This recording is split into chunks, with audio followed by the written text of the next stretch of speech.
Happy Friday. We are so excited to have a full house today for our latest event. Thank you so much for coming. I see a couple of new faces, I see a couple of returns, and so we're really excited to have you all here today for our special event. So today is special because not only are we having a P3 strategy series featuring the amazing Dr. Lynn Gray, Director of CalOSBA, we also have a surprise startup at the end. So stay until the end where our usual Sunstone Stage Connects event will occur, and you will hear from an innovative startup that works very closely with economic government.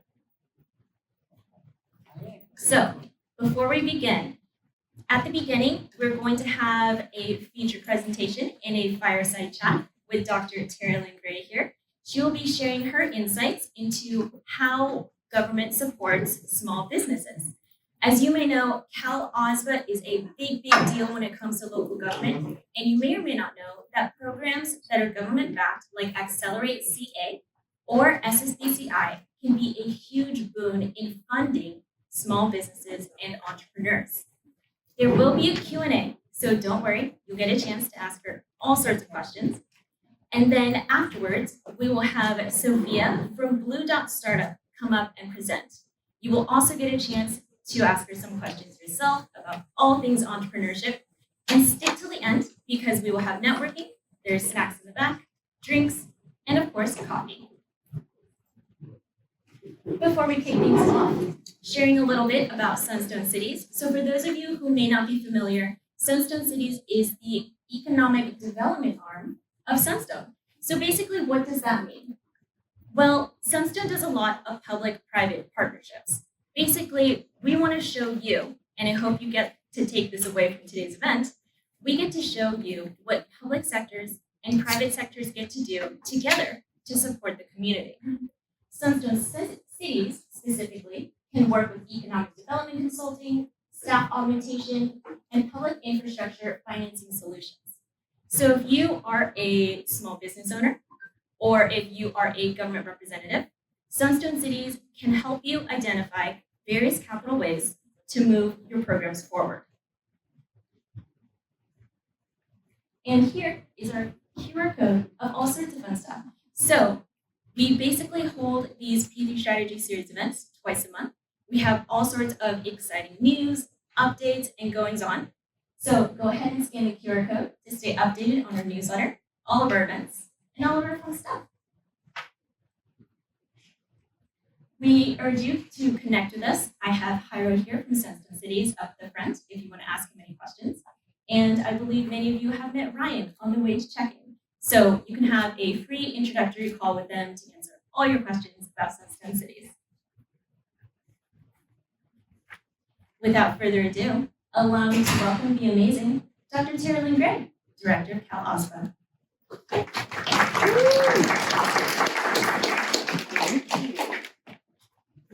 Thank you so much for the introduction, and good afternoon, everyone. It is a pleasure to be here. It is true, it is rumored, but it is also true. I am Dr. Lynn Gray. I am the Director of California's Office of the Small Business Advocate. We are the office in the governor's office that supports small business growth in our beautiful state. First of all, thank you to our hosts, Sunstone Management, Sunstone City, and Ryan, and everybody in the group.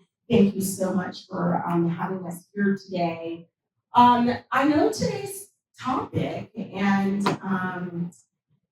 what this series is all about is public-private partnership. And when I saw the topic, I said, of course.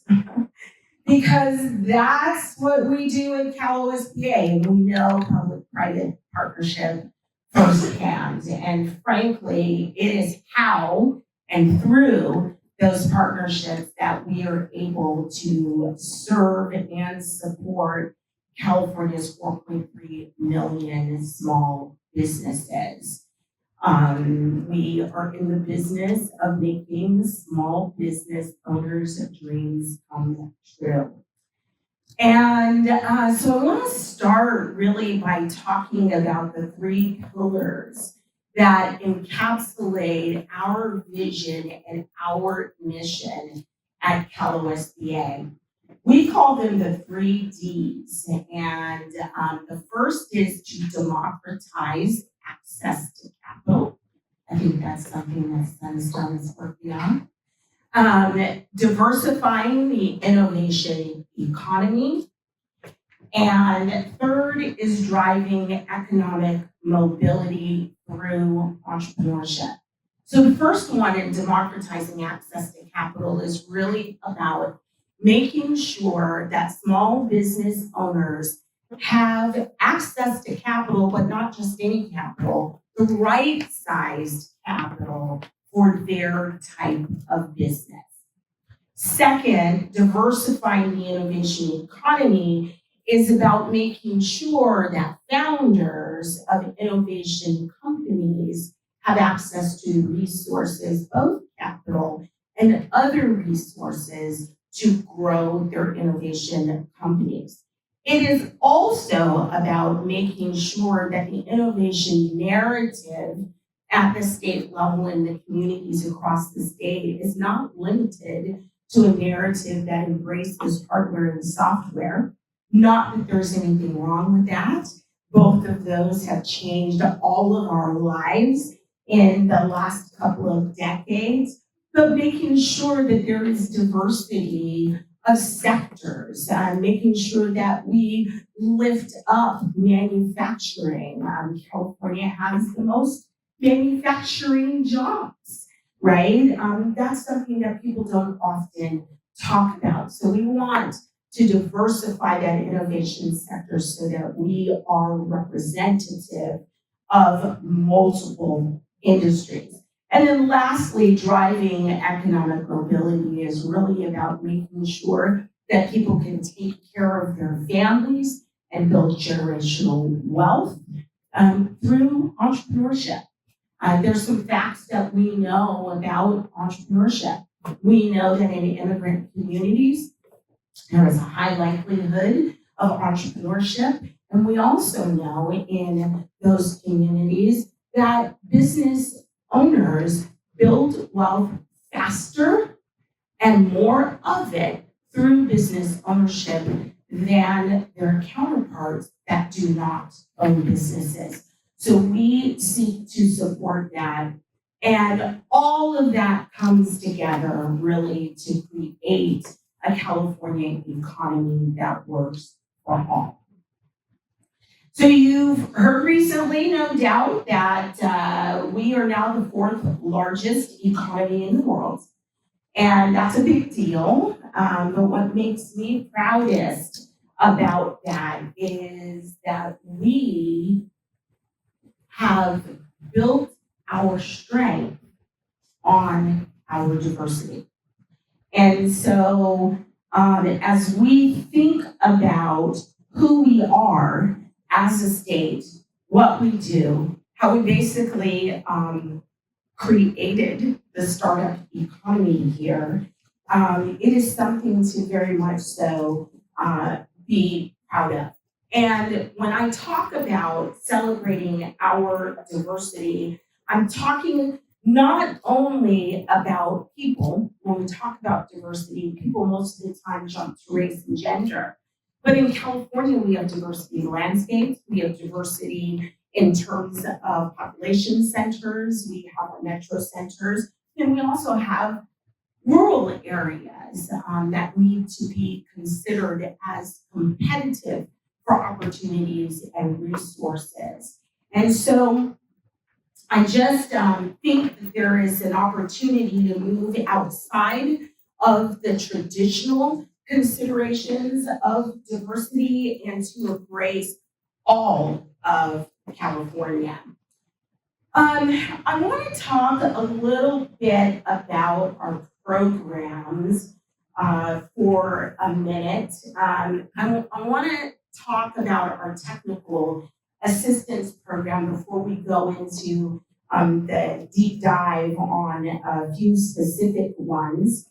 The first thing I really want to talk about is our technical assistance program. You know, we hear it said often that small businesses are the backbone of our economy. And we believe it, we know it to be true, but we do more with that than provide lip service to it. And of course, my notes are not working right now, so I'm fighting with my iPad here, so I'm sorry about that. Tad was distracted about trying to find my place.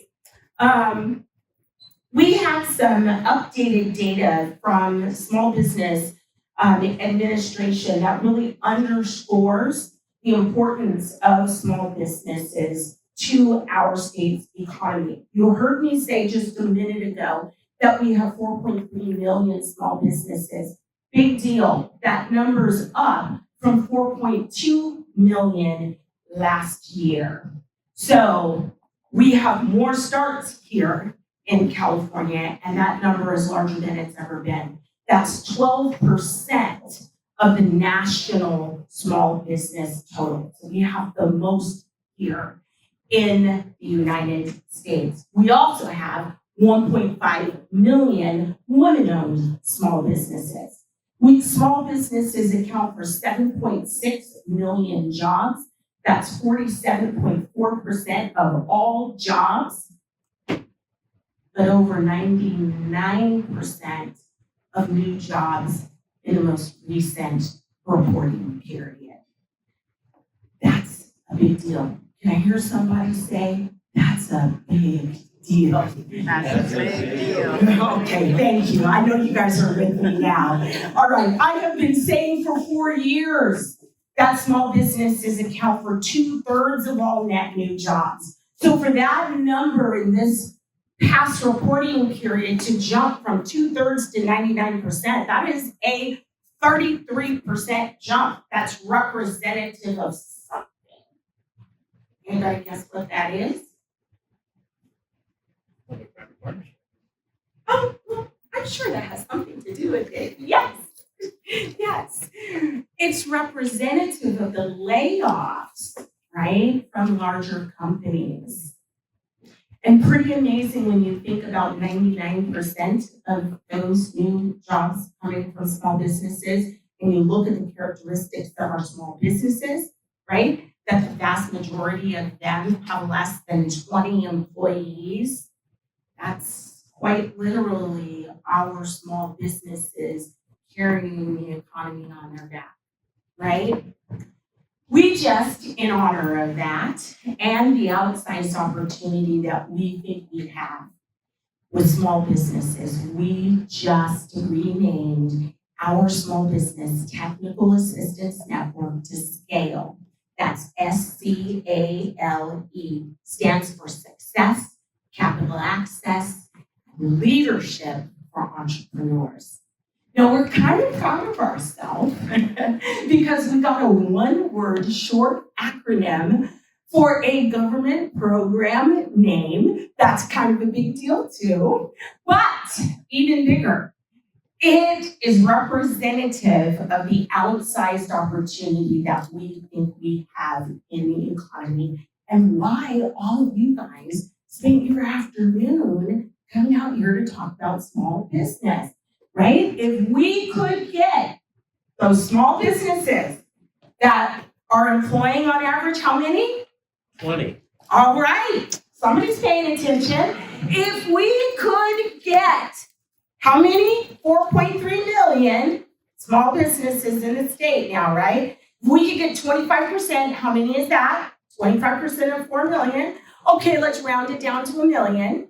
If we could get 1 million of those companies to add 3 jobs. 3 jobs. Can somebody multiply 1 million times 3? Yeah. And can somebody add that to 7.6? 10.5 million jobs. Would that be a big deal to California? That'd be a big deal to California. That'd be a big deal to the communities across the state, right? That are growing these businesses. So That is what we aim to do. That is the problem that we are solving for at CalOSBA. How do we create programs, systems, investment, resources that will help us grow small businesses? That is what Scale is doing. Now, Scale was made possible by two things. First of all, the wisdom of our governor, who has invested more in small businesses over my tenure. Actually, I think over his tenure, if you count his entire tenure, he's invested more in small businesses than any other governor in the history of the state, and I say that proudly. Second thing that makes this possible is a $25.3 million investment from U.S. Treasury in the State Small Business Credit Initiative, SSBCI for short. We are running this technical assistance program that is concentrated in three specific areas: financial, legal, and accounting. We have literally 17 line items of specific support that we can provide under this program to small businesses. So if you're a startup and you need help on your legal formation, you can walk into one of our centers and you can get that help free of charge. If you are trying to figure out how to put together a presentation to go before angel investors or VCs, you can walk into one of our centers. We have 13 Accelerate California hubs. We have one in each economic region across the state, and they exist for the specific reason of helping us diversify the innovation economy and helping small business startups in innovation startup, grow, and succeed. So resources are there. Now, one might ask, why do I talk about these resources like they're a big deal? I'm going to give you some numbers that explain exactly how big a deal they are. In the past 7 years, the state has spent $158 million to support small businesses. That investment led to 88 new businesses for every $1 million spent. 5 new jobs for every $10,000 spent, and for every single dollar invested, small businesses received $18 in lending capital and $23 in equity capital. It's a lot of cheddar, right? That's a lot back for a $158 million investment. And that right there is why P3 is important, because we are a small staff of 30 at CalOSBA, and we have to partner with others in order for us to leverage those investment dollars and get the kind of return that we are getting. So I think that speaks to the power of the P3.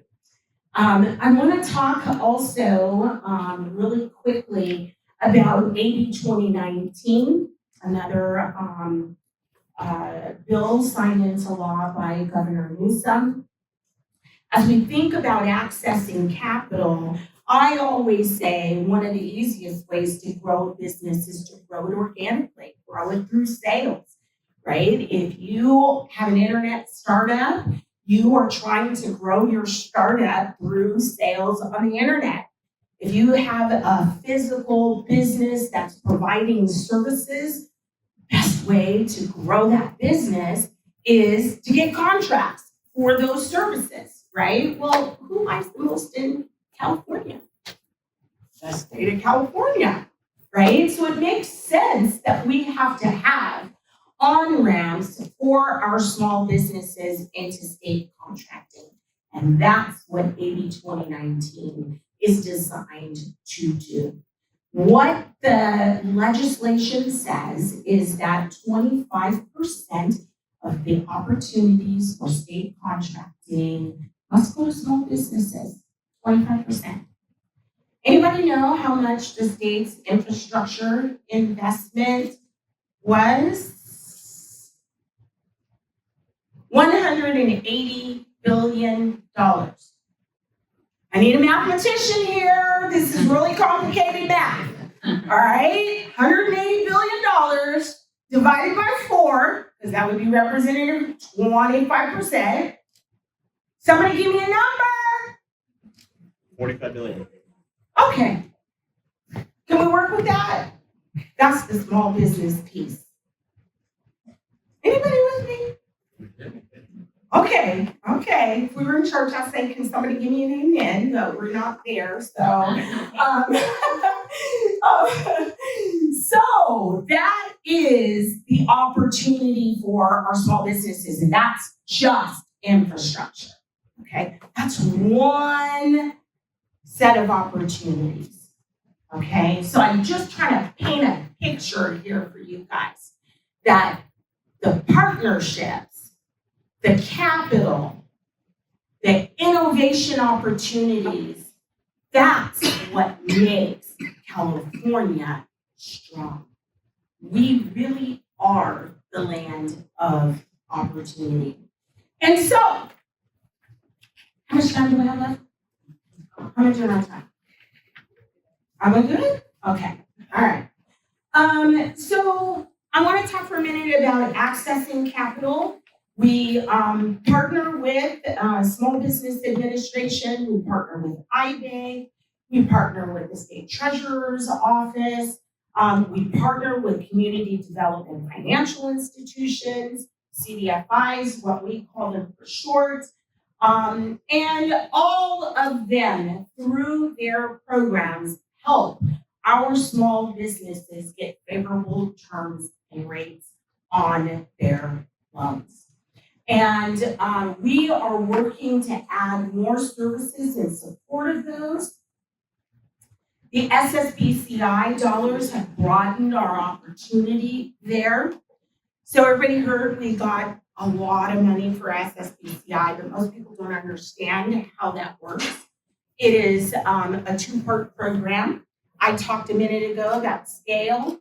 I talked about the technical assistance network that we run, but there's $1 billion plus that the State Treasurer's Office and iBank split. And that money is the money that's available for lending, the money that's available for VC investment. And so our partner or sister entity, iBank, is responsible for the VC investment and lending, and then CPCFA, which is in the State Treasurer's Office, is responsible for a loan guarantee program as well. So those programs make it possible for our small businesses to get the resources that they need in terms of capital to grow. And this is a pretty big deal. I like that. This is a pretty big deal, right? We think our work is a pretty big deal, and we like to prove it, right? So I'm going to prove it for you. That network I just got done talking about, paid for by the SSBCI money, and we are just almost 2 years into a 5-year program. We have added an additional 6,576 hours of technical assistance services. We have helped over 2,781 businesses with improving their credit and accessing capital. So if it takes money to make money, has anybody heard that? In order for that system to work, we pretty much got to make sure that there's equitable access to that money. And that's what we aim to do.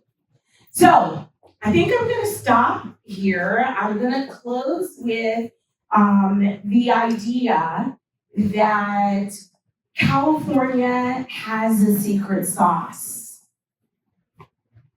Anybody know what that is? California has a secret sauce, a secret economic sauce. Immigration? Who's Immigration? immigration? There's an argument that could be made for that. Yes, there is an argument that could be made for that. That is not what I was thinking, but let's put it on the board. All right, let's put a pin right there. Somebody else say something for the secret sauce? Innovation. Innovation, yes, yes. And the fact that we have the lowest failure rate of startups, right? Our small businesses last longer, right? We have more of them. We have the largest small business community in the United States. We also have the most diverse. Told you there were 1.5 million women-owned businesses. 54.1% of our small businesses are diverse owned. So thank you for immigration in that. That contributes to that diversity. So yes, our secret sauce really is that we are all doing a thing that is pushing our economy forward. It is all of us in partnership. It is all of us in community. There's a little company called Gallup. You might have heard of them. Every year, they do a survey for the most trusted institutions in America. And they ask everybody like you and me in this room, what institution do you trust the most? Can I have some takers on who tops the list, maybe 1 and 2? Walmart? Walmart? Another taker here? Anybody? Institutions? Top the list of confidence in America? No guesses? State Farm. State Farm, it's not a company. Institutions. University. Okay, educational institutions. Business. Any kind of business? Apple. Small business, that is exactly right. You, sir, winner, chicken dinner. Okay, absolutely 100% correct. You want to know who alternates with small business in the 1 and 2 slot? Any guess? Now that we know small business ranks way up there. Any takers for number 2? Local government? Local government? One more try. Come on. Too many people in this room for there not to be more guesses. The church. The church? Oh, that's a really good guess. Okay. Nonprofits. Oh. DAB. DAB. B&B? Oh, DMV. Okay. Y'all need me to tell you. Because you're going to go, whoa. Military. Wow. Now think about the contrast between small business and military. And I see you nodding your head because you get it, right? Yes, literally in 2020, when small businesses were closed across the country, small businesses were the #1 trusted institution.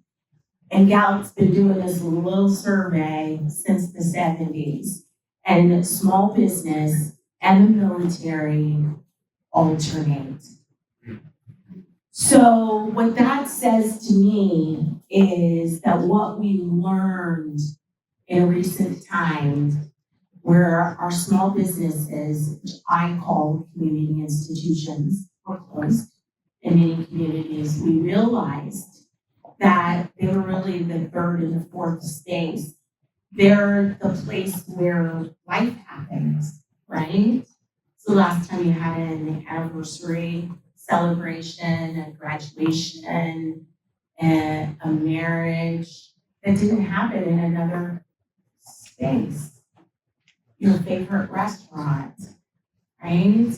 Your theater, where you've taken your child to see every production from a local theater company. That's happening in your communities, in the neighborhoods. And that's where the heart of small business is. So when we think about public-private partnership, each of us is an important part of that private, right? We think about private companies and private money. But as small business owners, as small business investors, you are creating community and spaces that are worthy of protecting. So I'm going to end right there on that. Thank you for your time, your attention, and your participation for all of the people who provided answers. It's been a pleasure to be with you today. Thank you.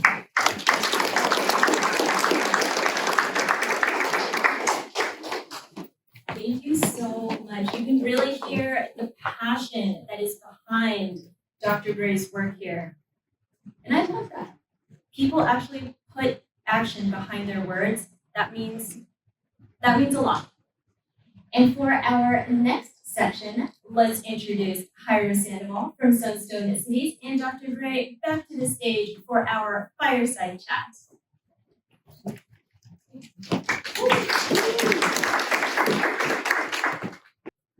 All right, thank you so much. What a pleasure, what an engaging presentation. Thank you so much for that. I didn't think military on that last one. I get it now. They have a lot of purchasing power. They innovate, right, through technology, and then that gets passed down to everyone else. So that makes sense. Okay, well, thank you for connecting those dots for me. So hi, everyone. My name is Jairo Sandoval. I'm the Economic Development Manager for Sunstone Cities and Managing Member. I'm really excited to be here next to Dr. Gray. I've run into Dr. Gray at many economic development conferences throughout the state. And you're always out there with your team actively in the community, representing the small businesses. So thank you so much for doing that. And of course, we were there too, because we're part of CalOSBA or other economic development organizations that we love and support. So it's really great to see you at those events. Of course. So that was a super engaging presentation, and how do we follow that, right? So we prepared a couple of questions. I feel like they should be more challenging now. I mean, there's so much depth there in what you just presented. But I do want to ask a couple of questions that maybe digs into the material that you just offered. That I think would be just if you could share a little bit more insights, a little bit more about how startups, how founders, how entrepreneurs can really tap into these resources, these really beautiful options that can really help them grow and scale. So, if it's okay with you, I'll get started. Let's do it. All right. So, first question. For early stage founders who are just getting started, Accelerate California sounds promising, but it can be hard to know where to start. Can you walk us through how a small business owner can connect with this program and what kind of support can they expect? Excellent question. I love this program, Accelerate California, for a couple of reasons. I always say that real partnership comes with resources. And when I first started, the Accelerate California program was just a designation. We didn't provide resources to our partners. And there was an iteration of the budget that had some money coming. And so we got $250,000 investment for each of the hubs. We designated 10 hubs and we gave them their money, and this is what we're gonna do. This is how we're gonna attract these businesses. And then we got the idea that non-dilutive capital was really significant for helping small businesses really get over those initial humps and get the proof of concept done, or if they were past that, maybe make their first market push. And so we put a proposal together and asked, can we expand, because we need more than 10, we need one in every economic region across the state, and can we expand that, give them $1 million over 4 years? So why do that if you don't have to? If you can get $100,000, it goes a long way. And if you have watched Shark Tank, some of those investments are really small for a big giant fight. So if you can get an opportunity to get capital where you don't have to give up part of the ownership pie, that you want to be able to take advantage of. And that, again, what am I going to say, is a big deal. Come on, you guys. All right, we're tired. We're going to go home. All right, it's a big deal. Non-dilutive capital is a big deal. Dr. West, how big a deal is non-dilutive capital? Okay. Maybe you heard it from somebody other than me. All right. Okay. Well, thank you so much. I have one other thing I need to do. Will my team come up real quick? Yeah. I forgot. I'm remiss if I do not introduce my team. Where are you? Okay. Hey, right here. At my right is Isaiah Green, Assistant Deputy Director. Isaiah is responsible for our regional economic engagement team. He has a team of folks, regional advisors that are, and small business, local engagement specialists that are scattered all over the state. We have them in every region from the far north to the southern border. And Isaiah is the guy to see if you're having an event or need somebody to show up. And then in this region is Stephanie Garcia, our small business local engagement specialist. She handles all of LA down to the San Diego border or California border. She is a native Spanish speaker and has done an excellent job serving our businesses in this region. So a pleasure. I'm not able to do what I do. Get ready, show up, get there, make my planes without this team doing their jobs and keeping me on time. So big hand for OSBA. Thank you, Dr. Gray. So she has a flight to catch. She's going to run out of here, but her team might still be around. So please ask them questions, get to know them, their business cards, reach out. Thank you so much for being here. Appreciate it.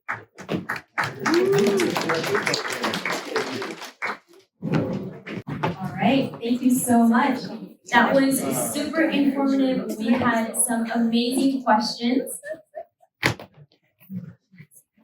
So for those of you who haven't gone on your phone yet to check it out, it is CalOSBA. Visit the website, learn more about Accelerate California and all of the various programs.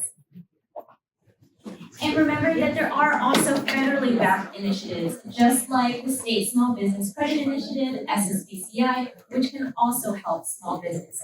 So there are plenty of opportunities. Again, stick around until the end. There will be some networking opportunities so you can interact with Dr. Gray's team and ask some questions.